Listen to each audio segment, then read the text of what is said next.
some of the obstacles that people face when it comes to setting the boundaries, reinforcing the boundaries, and making sure that they're responsible for themselves and that they're not responsible for the actions and behaviors of others. I think one is recognizing what are your boundaries? Like, where do they come from? I love using the me in 3D, right? Like who I was, who I am, and who I want to become as part of identifying my boundaries. And when I talk about the me in 3D, which I put it in the book, but I also have it at my training site, advocate2create.teachable.com. And two is the number two, advocate, number two, create.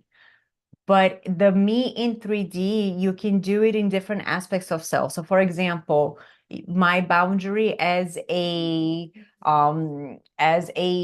podcast guest, right? You first started by asking me, is it a hard 60 minutes or do we have time? And I'm like, we have time. I can think about like the times when we've met, like who I was as a podcast guest, who I am and who I want to become.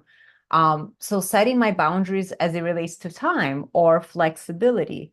I also, or as it relates to my relationships, I identified who is the partner that I want to be by figuring out who is the partner I don't want to be from my past experiences. So you get to do the mean 3D in relation to a specific area of your life to help define what are my boundaries.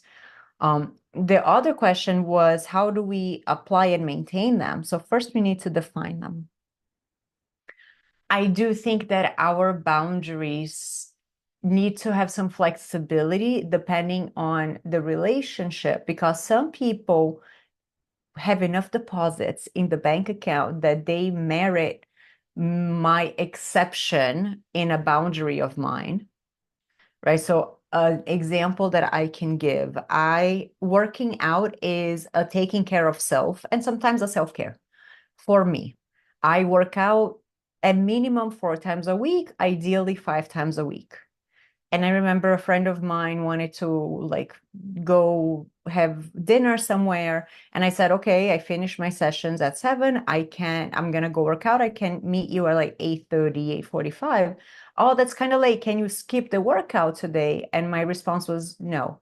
I can shorten it, but I can't skip it because it is my boundary with myself, understanding the significance and the mental positivity that comes from working out and the impact of not working out, that I said no. But I have circumstances or individuals that they have so many deposits that when they ask, I'm like, you know what, this is a specific significant event. It's okay for me to skip this time because of this relationship. So it's knowing when to be flexible and when not to. The last thing that I say, because I feel like I'm talking a lot, is making sure that we don't look at exceptions as excuses. And when I have an exception, it means really an exception. If I notice that I'm making an exception every week or every other day, or that's a rule, right? Now, this is your new boundary. So an exception is truly an exception. It happens very infrequent and is deemed with a higher importance that merits the exception. Does that make sense? I need to stop It saying that. does. No, Okay. don't keep saying it. It's your trademark.